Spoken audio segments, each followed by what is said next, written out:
Bonjour à tous, c'est parti pour votre quart d'heure éco, toujours avec Maître Gilles sur sa chaise perchée, toujours à la Maison d'Île-de-France, à la Cité universitaire internationale de Paris. Merci à eux de nous accueillir dans l'actu de cette semaine, non, dans l'actu plutôt du mois, parce qu'on a fait une rentrée un peu tardive. On va parler de la croissance française, moins pire que prévu, nous dit l'INSEE, 0,8 cette année, au lieu de 0,6 comme prévu initialement. La Banque de France est à peu près dans les mêmes tendances. On parle même de 0,9 pour l'an prochain. Alors, pourquoi on en parle? Parce qu'en fait, les prévisions de croissance, c'est la base sur laquelle on construit un budget normalement, et donc on prévoit les recettes. 0,2 points, c'est 6 milliards d'euros, donc ça a quand même son importance pour les finances publiques. Alors, pas de quoi pavoiser non plus, 0,8, c'est pas folichon. C'est pas chinois. Non. Et depuis quand même une quinzaine d'années, on a l'impression que la France est abonnée à ces taux de croissance inférieurs à 2. On se dit pourquoi? Est-ce que le moteur est-il grippé ou pas? Est-ce que c'est... Y a-t-il encore un moteur? Exactement, c'est ce dont on va parler aujourd'hui. L'autre actu, c'est l'Italie. L'agence de notation Fitch qui vient de relever la note du pays au moment même où l'agence dégrade la nôtre. Alors, c'est un peu humiliant, dur. Fitch salue la stabilité politique du pays et la bonne trajectoire de ses finances publiques dans ce pays, donc gouverné par Giorgia Meloni, donc de l'extrême droite. Et la presse de s'émerveiller de la surprise économique de l'Europe, d'une Giorgia Meloni qui récolterait les fruits d'une économie en forme. Alors, est-ce vraiment le cas, Gilles? Nous allons voir ça ensemble. Et cette semaine, bien sûr, le courrier du cœur, les conseils de Gilles, les news insolites de Gilles. Il y a eu beaucoup de commentaires sur la vidéo précédente.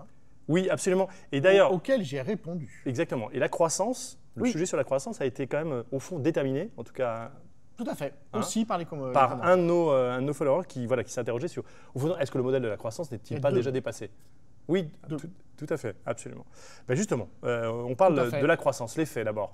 Septembre, l'INSEE et la Banque de France ont sorti leurs calculettes. Et puis, pour 2025, l'économie s'en sort mieux que prévu. Notamment grâce aux recettes du tourisme, avec un 0,8% pour l'année 2025. Alors, c'est pas terrible. Et en 2026, on ne dépassera pas les 1%, d'après ce que j'ai compris. Est-ce qu'on peut dire, Gilles, que c'est un peu mou quand même? Oui, bon, ça c'est un terme de journaliste, ou dans d'autres contextes, enfin bref. Donc, on va rappeler les bases qui ne sont pas enseignées à l'école. Donc, le PIB, le produit intérieur brut, c'est la richesse nouvelle, c'est ça qu'il faut bien comprendre, c'est que le PIB, c'est la richesse nouvelle qui est produite chaque année sur le territoire français. Et j'aime rappeler que la nationalité des entreprises n'importe pas. Lorsque Toyota produit des Yaris dans le nord de la France, ça rentre dans le PIB de la France. Lorsque Renault produit des Dacia en Roumanie, ça rentre dans le PIB de la Roumanie. Bon. Et donc, ce produit intérieur brut, auquel nous, là, par exemple, on ne contribue pas, puisqu'on ne vend pas. Donc, cette activité, on travaille beaucoup tous les deux, on s'appelle, on bosse, non, c'est vrai, on passe des heures pour faire le truc, mais dans le PIB, c'est zéro. Si on vendait la même émission, on contribuerait au PIB. Et donc, ce que tu nous dis, effectivement, je rappelle, le PIB, en ce moment, c'est facile, c'est 3 000 milliards presque exactement. Et donc, c'est cette somme qui a été produite l'année dernière. Et l'idée, c'est qu'on va produire encore plus à nouveau cette année. Et donc, on va produire 3 000 plus 0,6% de 3 000, et donc 18 milliards d'euros en plus. Et donc, effectivement, ça compte pour le compte de l'État, et surtout, ça compte pour les gens. Et on a cette dichotomie, plein de gens me posent la question, et moi je la ressens aussi, c'est qu'on dit, cette course à la croissance, elle est débile, pourquoi la croissance? Et je suis d'accord. Et on sait très bien, pour des raisons environnementales, que ce n'est pas une bonne idée de rechercher la croissance économique. Mais la contradiction arrive tout de suite, c'est que nous tous, on a envie que notre vie s'améliore. Pour que notre vie s'améliore, le moyen le plus simple, c'est que nos revenus augmentent. Et pour que les revenus moyens augmentent, c'est impossible, sauf avoir une redistribution maximum, mais que tu ne peux pas faire tous les ans de toute façon. Il faut que la taille du gâteau augmente. Et l'augmentation de la taille du gâteau, c'est la croissance. Donc on va rester sur cette histoire de gâteau, parce que malgré tout, juste pardon de faire un petit peu d'histoire, mais je voudrais qu'on remonte dans le temps. Tout à fait. Depuis quand la France est-elle, coincée à ces niveaux de taux de croissance, je dirais encore une fois, inférieur à 2, voire 1? Depuis quand en fait? Parce que j'ai regardé la courbe de l'INSEE, c'est pas... Oui, en effet. Moi, j'ai regardé tout simplement la croissance cumulée depuis 2000. Donc là, notre fameux gâteau, on peut l'imaginer. Alors justement, si on avait des moyens, il serait là. Donc on l'imagine. Donc en 2000, on prend le gâteau de 2000 et le gâteau de 2005. D'accord. Et la croissance... 2005 ou 2025? 2025, d'accord. Excusez-moi. On coupera au montage. Donc, le gâteau en 2025, aujourd'hui, français, il est 30% plus gros que le gâteau de 2000. D'accord. Donc on se dit, 30%, c'est beaucoup. En fait, il faut enlever l'augmentation de la population, qui est à peu près 13-14%. On était 60 millions d'habitants en 2000, on est 69 millions d'habitants en 2025. Donc, la part par habitant n'a augmenté que de 15%. Et c'est là, en fait, c'est là le drame. Parce que si tu réfléchis bien où on était en 2000, la plupart d'entre nous, on n'avait pas Internet, par exemple. 2000-2025, si tu as commencé à travailler à ce moment-là, à 25 ans, là, tu as 50 ans. Ta carrière salariale, elle est quasiment faite. Pendant ce temps-là, tu as eu des enfants. Si ton salaire, ton pouvoir d'achat n'a augmenté que de 15%, alors que voilà, tu te mets en famille, etc., ton niveau de vie, il a baissé. Et ben, c'est ça, le drame des Français, c'est que ces 15% de croissance sont très insuffisants et ça justifie le sentiment totalement réel de plein de gens que leur niveau de vie baisse. Voilà. Et effectivement, ces dernières années, alors évidemment, c'est problématique avec le Covid, mais ces dernières années, le taux de croissance est même encore plus faible, c'est-à-dire qu'il est de 0,6-0,7% par an, et la population française donc, continue à augmenter, et donc le niveau de vie par habitant, en fait, il stagne en France. D'accord. Donc ça, c'est les bases. Pourquoi donc, les moteurs de la croissance, les moteurs français de la croissance? Ouais, tout à fait. Donc, alors, visiblement, ça a l'air d'être grippé. En tout cas, en panne, je ne sais pas quel est le terme. Alors ça, tu vas me dire que c'est des images de journalistes. Très bien, soit. Mais quels sont les moteurs de la croissance française? Et deux, c'est quoi le problème avec ces moteurs Alors français? en fait, la croissance, là aussi, c'est très simple. Donc là, ça marche très bien. C'est la fusée. C'est une fusée à 4 moteurs. Dans tous les pays, il n'y a que 4 moteurs de la croissance, ce qu'on appelle la comptabilité nationale. Donc là, c'est très facile à retenir. Et si on les fait dans l'ordre en France, le premier moteur… Dans l'ordre de l'importance. De l'importance, voilà. Ouais, par ordre décroissant, du plus grand au plus petit. C'est d'abord la consommation des ménages. Et là, en fait, le chiffre à retenir, c'est que nos achats du quotidien, c'est la moitié de la demande qui est adressée aux entreprises de France. On est un pays de consommateurs. Bon. Ensuite, si tu rajoutes la consommation publique, c'est-à-dire, par exemple, lorsque un conseil régional… Les commandes. Voilà, les commandes publiques va construire un gymnase, voilà, bon, ou les achats quotidiens des administrations, on arrive à 60%. Donc voilà. Il reste 40%. Les 40% qui restent, qu'est-ce que c'est? Il y a 25%, c'est les exportations. Ouais. Donc c'est-à-dire qu'en fait, il y a un quart. En fait, ce qu'il faut se dire, c'est je suis une entreprise, j'ai 4 clients potentiels. Soit un consommateur français, soit une administration publique française, soit un consommateur étranger, soit une autre entreprise. Et ça, c'est le 4e moteur, c'est l'investissement. Voilà. Et l'investissement, c'est 15%. Et donc là, on a nos 100%.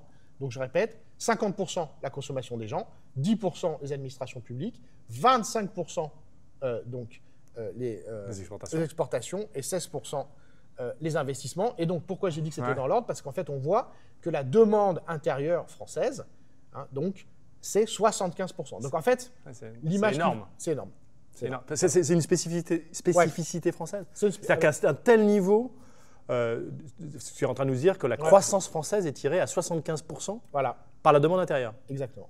Et ça, c'est une spécificité, une singularité de l'économie française. En fait, c'est compliqué à dire parce que le pays auquel on se compare, c'est l'Allemagne. Et eux, en fait, c'est l'inverse. C'est-à-dire qu'en fait, c'est un peu deux extrêmes. C'est que l'Allemagne est trop tournée vers l'extérieur et nous, on est trop tournés vers l'intérieur. Après, il y a un effet là aussi géographique, il y a un effet taille. C'est que plus un pays est gros, plus la demande intérieure représente une plus grande importance. Un truc qu'on dit jamais Trump, pourquoi il peut se permettre de faire les droits de douane, etc. C'est que l'économie américaine, en fait, elle est quasiment fermée.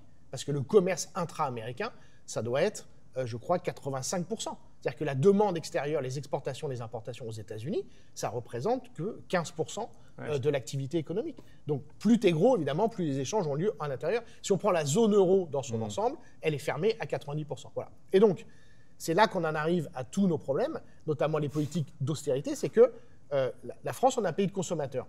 Quand tu baisses les aides sociales, comme c'est prévu, c'est des gens qui remettent dans la machine 100% de ce qu'ils ont touché. Donc, plus tu touches les bas revenus, plus tu plombes la consommation, donc la demande des entreprises, donc tu as peu de croissance, donc du déficit, et blablabla. D'accord, c'est intéressant. Et pardon, là aussi, tu as parlé de la consommation. Alors là, il y a la commande publique. Tout à fait. La commande publique est aussi là aussi. La dépense publique sur laquelle les gouvernements successifs cherchent à faire des efforts pour des raisons d'économie budgétaire. Donc j'entends ce que tu dis. Les exportations, elles sont constituées essentiellement par des exportations agricoles? Là, non. Là, les exportations françaises se portent plutôt bien. Parce que notamment, on vend pas mal d'armes, ça c'est quand même magnifique. L'aéronautique française se porte bien, donc les exportations françaises, ça va plutôt… voilà. D'accord. Donc tu nous l'as dit, ça c'est plus que abîmé, Oui.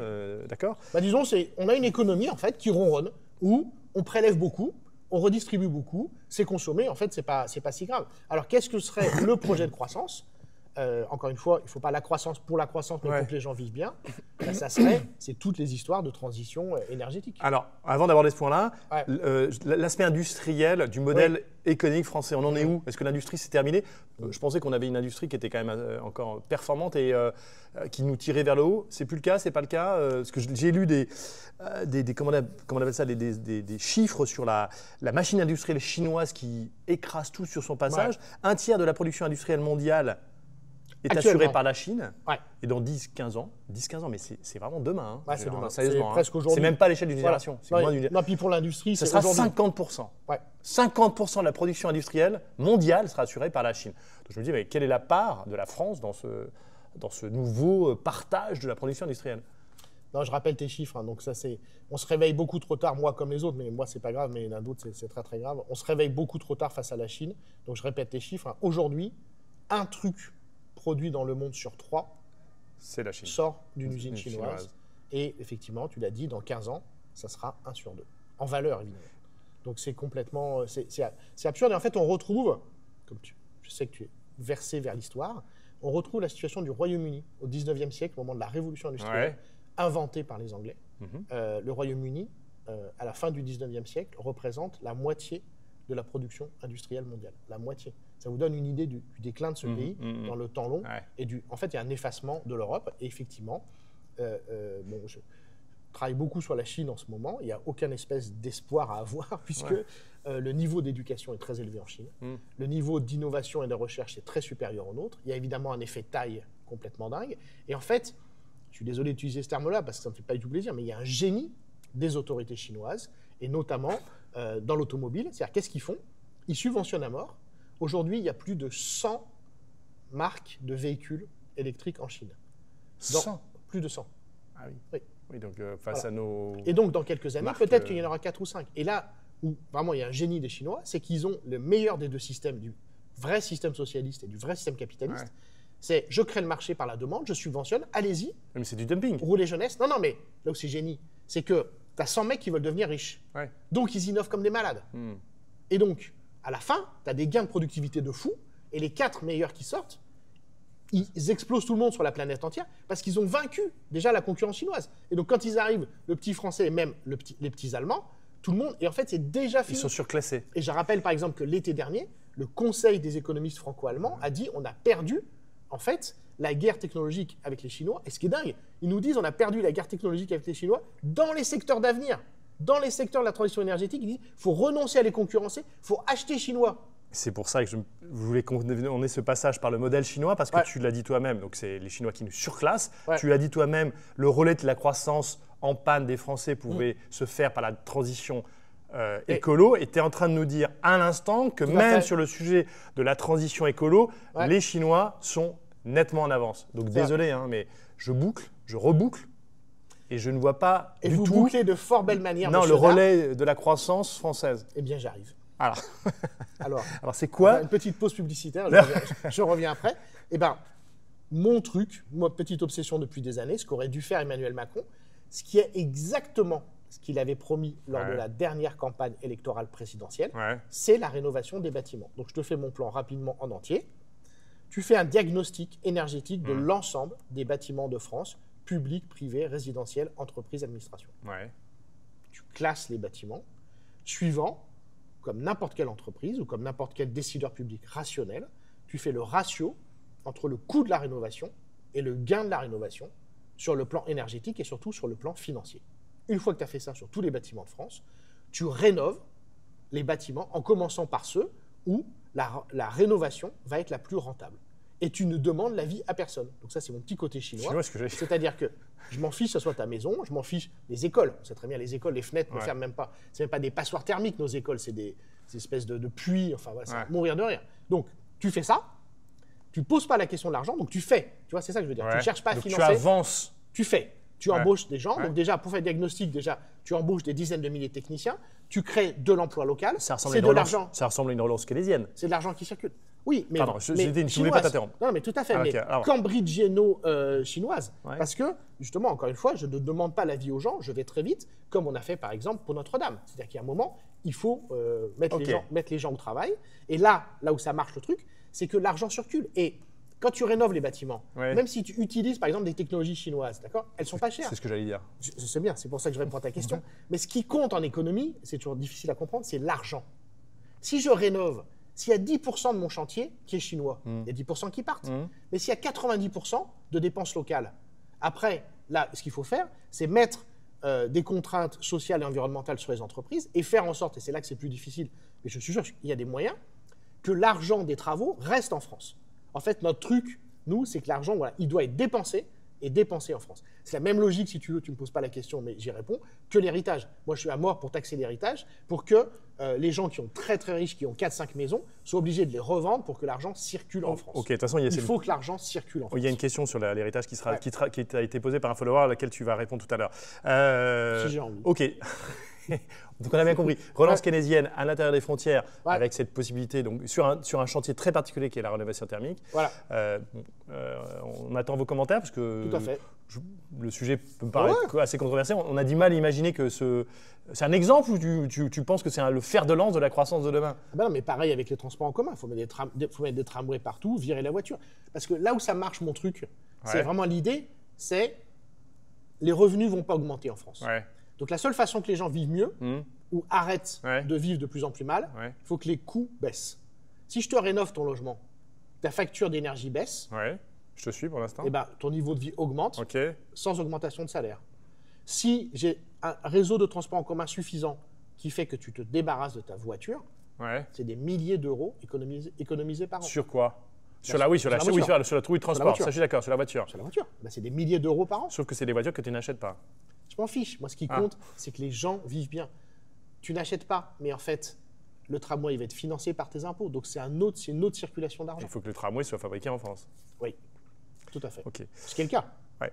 Ensuite, il y a une question, pardon, pour aller jusqu'au bout, parce que le temps passe. Tout à fait. Question aussi, on a beaucoup parlé de la croissance. Est-ce que sans croissance, point de salut, si j'ose dire. Un de nos followers nous dit, donc JMML4PX, bonjour, je n'arrive pas trop à comprendre ce principe de miser constamment sur une croissance supplémentaire. Dans un monde à ressources limitées, ne faudrait-il pas changer de grille de lecture et justement ne pas miser sur un regain de croissance pour nous sauver, mais sur autre chose? Je finis ça pour sur le principe, je suis entièrement d'accord et on y reviendra dans les émissions suivantes. Tu te débarrasses de cette question, mais quelle honte. Je fais un teaser de la mort. Non, mais en tout cas, cette question-là, on va prendre le temps d'y répondre, mais c'est simplement presque un sujet à part entière. Non, mais je suis entièrement d'accord. De toute façon, on s'en fiche de rechercher la croissance. Les contraintes matérielles, écologiques, elles sont déjà là. Quand on lit les auteurs sur le sujet, il n'y a aucun doute. Donc, je n'ai rien à faire du blabla de plein d'experts sur les plateaux télé. La croissance, elle est impossible. Et tous les gens un tout petit peu sérieux qui travaillent sur le climat nous disent au contraire que toute la croissance qu'on fait maintenant, on va la payer 10 fois plus cher dans 20-25 ans par des catastrophes effroyables qui tueront des gens, ça on s'en fiche évidemment, mais qui en plus seront extrêmement coûteuses. Et on en a déjà tous les ans en France. Bien sûr qu'il faudrait arrêter la croissance, mais comment on fait? On passe au sujet suivant. Giorgia Meloni a-t-elle le melon? Ça, c'est ton jeu de mots, ça faisait beaucoup rire. Si je vous dis BBB+, c'est quoi? Une marque de lait infantile. D'accord. C'est la nouvelle note décernée par l'agence Fitch à l'Italie. Donc l'agence qui relève la note de l'Italie au moment précis où elle nous dégrade. Donc évidemment, on est passé de combien à combien, Benjamin, nous? Nous, on est à A+. Ouais, c'est ça. Voilà. Mais alors en fait, sur les notes, ce qui compte, c'est le nombre de lettres. C'est pas les plus et les moins. On reste sur les plus et les moins parce que c'est la dernière chose qu'on entend. Exact. Mais ce qui compte, c'est qu'avant, la France, on était 3A. Et là, après, on est passé à 2A. Et maintenant, on n'est plus qu'à 1A. Voilà, mais avec une perspective négative. Voilà, mais on est à un seul A. Je le fais comme ceci. Et en dessous, mais là, il y a un gros saut. Il y a les B. Et l'Italie, elle est à BBB. Donc, en fait, elle est le cran plus. Mais je viens de dire que. Voilà. Oui, c'est vrai. Non, mais je suis d'accord. Ouais, mais avec perspective de devenir éventuellement A. Exactement. Et ce qu'il y a de sûr, c'est que les deux courbes se baissent. Parce que là, vont se croiser, quoi. La France fait que être dégradée depuis 12 ans. Et là, l'Italie, ces dernières années, et sa note augmente régulièrement. L'agence Fitch qui salue le travail, la stabilité politique du pays et la trajectoire plutôt positive de redressement des finances publiques. Alors, il n'en fallait pas plus pour que la presse économique s'empare du sujet en disant bah voilà, bravo, Giorgia Meloni qui finalement. Bravissimo. Voilà, alors comparaison n'est pas raison, hein, mais c'est vrai qu'en Italie, les taux d'emprunt à 10 ans sont tombés à peu près au niveau des taux français. Le déficit est passé de 7,2% du PIB à 3,4% entre 2023 et 2024, quand chez nous, il est à 5,8% et que la note donc, a été dégradée. Donc, et leur taux de chômage est à 6%, alors que chez nous, il est à 7,5%. Pardon. Ce redressement, est-ce qu'on peut parler d'un redressement? Et si oui, à quoi est-il dû? Alors, on ne va pas faire trop long sur ce sujet, parce qu'on a été long sur le premier, parce que tu as été très bavard, comme d'habitude. En fait, la distinction qu'il faut faire, c'est la distinction entre les finances publiques et l'économie réelle. Donc oui, les finances publiques italiennes se sont améliorées ces dernières années. Elles partaient de très très bas. Et la situation des finances publiques de l'Italie n'est pas meilleure que la nôtre. Je rappelle que leur taux d'endettement, c'est 135% du PIB. Ouais, Nous, c'est considérable. c'est plutôt 115. Et ça va continuer à augmenter. Simplement, l'Italie, à un moment, les finances étaient hors de contrôle et là, elles sont sous contrôle. Ce point ne fait pas de discussion. Par contre, l'économie italienne, si je reprends mon truc de tout à l'heure, la croissance cumulée de l'Italie depuis 2000 est la moitié de la nôtre. La moitié. Ah oui. Ouais. Eh oui. Ouais. Un autre chiffre complètement dingue, le niveau des salaires réels. D'accord ? En 2008, par rapport à aujourd'hui, les salaires réels moyens, donc le pouvoir d'achat des travailleurs en Italie, est inférieur à ce qu'il était en 2008. C'est quoi? C'est lié à quoi? Une inflation absolument majeure ou c'est lié à quoi? Il n'y a pas de croissance. C'est ça, oui. Non, il n'y a pas de croissance. Alors, par contre, statistique qui paraît contradictoire, le niveau de vie médian, qui était de 10% supérieur en France par rapport à l'Italie en 2000, est aujourd'hui le même. Oui, alors comment tu expliques ça? Comment est-ce possible? La baisse de la population. Ah, ok. Ah oui, d'accord, ok. Et donc, ce qui est très marrant dans ces deux sujets que j'ai découverts en les préparant, c'est la démographie. C'est que nous, la France, notre problème, entre guillemets, c'est que la croissance n'est pas suffisante parce qu'on a la population qui augmente, alors qu'on voit que l'Italie, avec une croissance du PIB 2 fois plus faible que la nôtre, il y a un effondrement démographique en Italie qui d'ailleurs... Donc le gâteau à partager, enfin le gâteau à partager est plus se réduit, mais comme non, il augmente moins. Il augmente moins, pardon, mais comme il est partagé par moins de personnes... Il y a un effondrement démographique, tout à fait. C'est ça, ce qui fait d'ailleurs, et alors effectivement, il y a des cartes qui circulent actuellement sur Internet, effectivement, l'hiver démographique qui est devant nous va absolument tout changer. Donc, ça nuance, ça plus que nuance le truc des agences de notation. C'est que l'Italie, en fait... va quasiment disparaître. Il n'y a pas d'enfants en Italie. C'est sans compter les grandes campagnes de régularisation de sans-papiers et les grandes arrivées massives d'immigration d'un gouvernement d'ailleurs classé quand tu as une pyramide démographique comme celle de l'Italie qui s'inverse, comment tu payes les retraites? C'est complètement impossible. Et donc, tu n'as plus d'argent non plus pour payer l'école, etc. Donc, en fait, effectivement...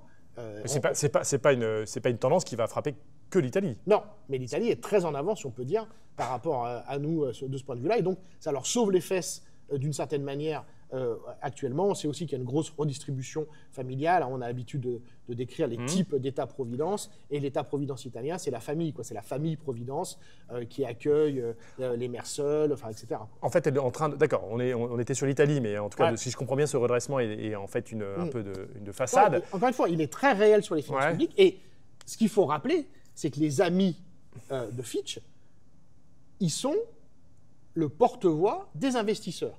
Eux, leur question, quand ils se lèvent tous les matins, c'est pas comment va ma femme, c'est est-ce que je vais être remboursé? Bon, ben voilà. Et eux, ce qui compte, c'est d'être remboursé. Et de ce point de vue-là, l'État italien leur donne des garanties croissantes d'être remboursés, alors que l'État français leur donne de moins en moins de garanties d'être remboursés. C'est tout ce qui les intéresse. Et donc, il y a un lien avec l'économie réelle, mais tu peux très bien avoir une économie qui va très mal, surtout une population qui va très mal. Le taux de pauvreté en Italie est supérieur au nôtre, et des finances publiques qui s'améliorent. C'est deux choses différentes. Donc, c'est dire que ça pondère quand même le jugement des agences de notation. En tout cas, il faudra revenir sur parce que l'État-providence, si je comprends bien, dans le cas de l'Italie, est sacrément endommagé. Et le modèle démographique lui-même est à interroger. C'est ça. Mais je pense que ça fera l'objet d'une émission à part entière. Parce que la démographie, elle détermine quand même... En Allemagne aussi. Enfin, les perspectives, ça va aller très très vite. Oui, mais donc il va falloir réfléchir à une nouvelle politique, soit nataliste, soit c'est comme la Chine. La politique nataliste, pour l'Italie et l'Allemagne, c'est trop tard. Quand tu as... c'est les tendances lourdes. C'est très simple. L'Italie, il y a à peu près un enfant par femme. D'accord? Donc ça veut dire, on va faire des maths, tu as 2 couples. D'accord? Il y a 4 personnes. Ils ont un enfant chacun. Ok, donc on passe de 4 à 2. Mhm. Si ces 2 personnes mettent ensemble un enfant, en 2 générations, Ouais. ta population est diminuée des 3/4. En 2 générations. Tu passes de 4 personnes à 1. D'accord? Là où il y avait 4 personnes, il y en a 3 qui décèdent. Mais alors, politique nataliste, pardon, il faut qu'on Ouais. avance vraiment, mais politique nataliste, donc du Ouais. coup, il semble déjà trop C'est trop tardive. tard, c'est Non, mais très beaucoup- bien. Mais ouais. donc, du coup, la seule solution, c'est l'arrivée massive d'immigrés. Oui. Enfin, effectivement. excuse-moi, Gilles. C'est ça. Donc- Mais donc- je pense que la pauvreté généralisée est un bon programme. D'accord. Non, mais J'en étais sûr. c'est ce qui nous attend en Europe. Non, mais de toute façon, ça a largement commencé. Non, mais j'entends bien. Non, mais c'est c'est l'avenir. intéressant. Oui, il y a vraiment une dégradation de notre niveau de vie qui est malheureusement Parce que même l'immigration, inscrit si dans tu veux, l'avenir. il faut bien qu'il y ait du travail. Or, quand la population est très vieillissante, ça crée très peu d'emplois. Quand tu commences à être...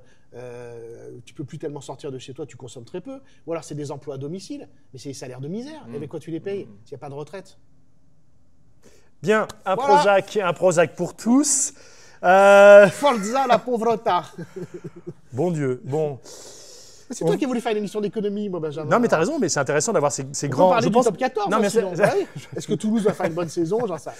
Ouais. Non, mais c'est intéressant, le modèle démographique. Non, parce qu'il faudra Oui. interroger quand même ce modèle.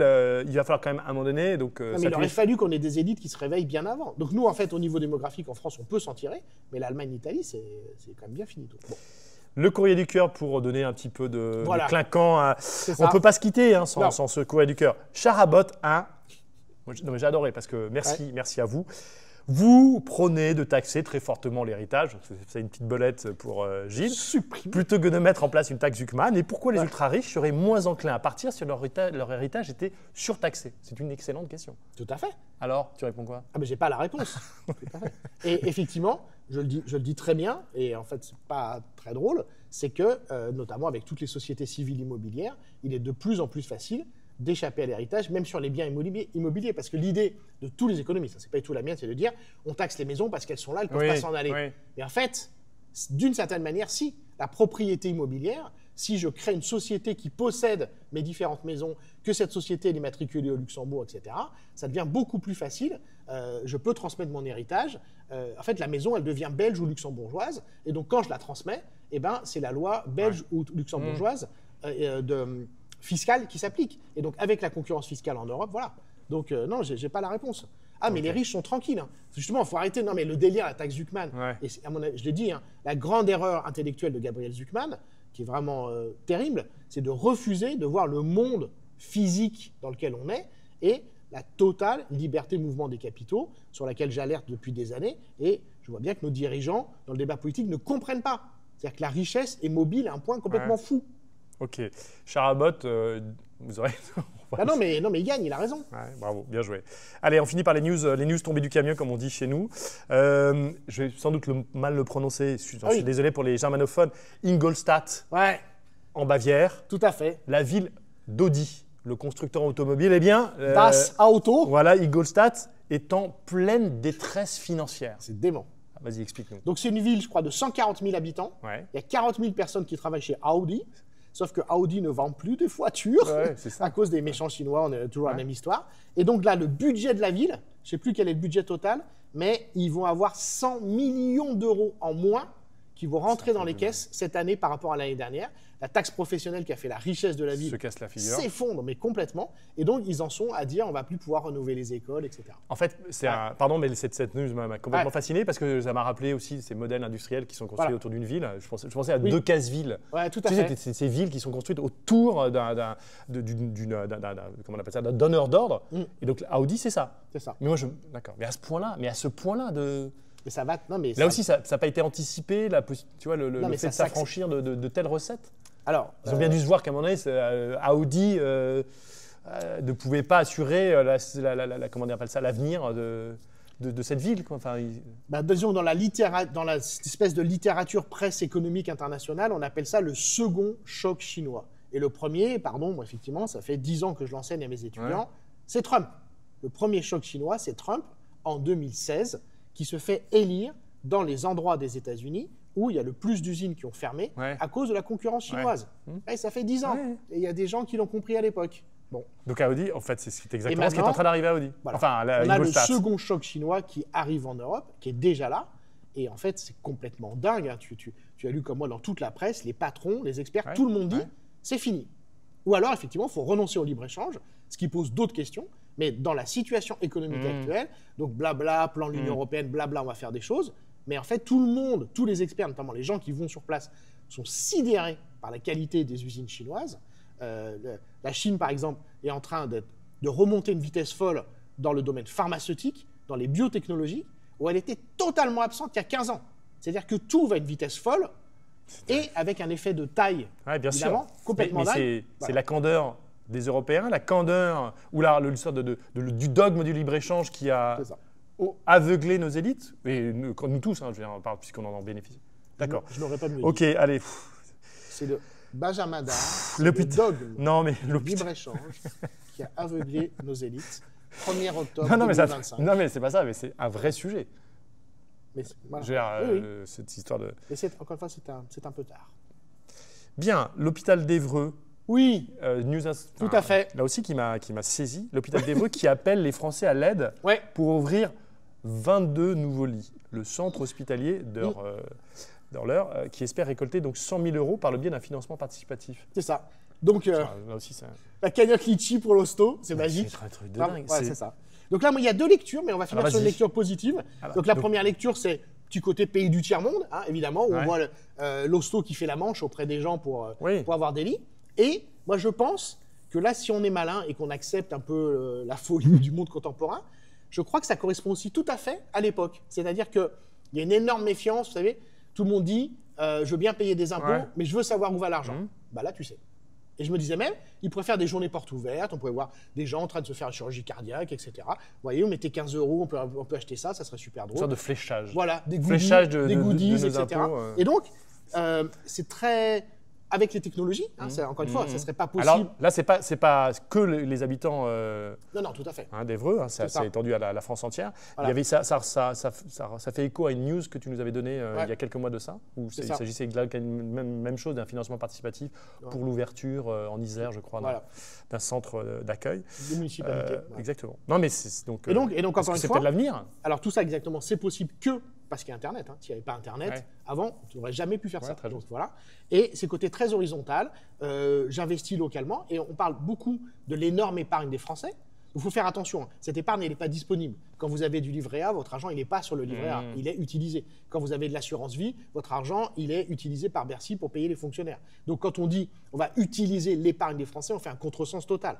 L'épargne, par définition, c'est de l'argent qui est utilisé par la personne qui vous l'a emprunté. L'argent qui n'est pas utilisé, c'est celui qui est dans votre portefeuille ou sur les comptes courants. Mais cette épargne des Français, on pourrait la réorienter, et ça va dans le sens de ce que je disais sur la rénovation énergétique, vers des projets locaux. Encore une fois, il y a énormément... La France est riche. Il y a énormément de richesses en France. Ce qu'il faut, c'est qu'elle circule plus et qu'elle circule mieux. Donc, si des gens ont de l'argent en trop, entre guillemets, eh ben, qui prêtent à l'hôpital du coin, et puis voilà.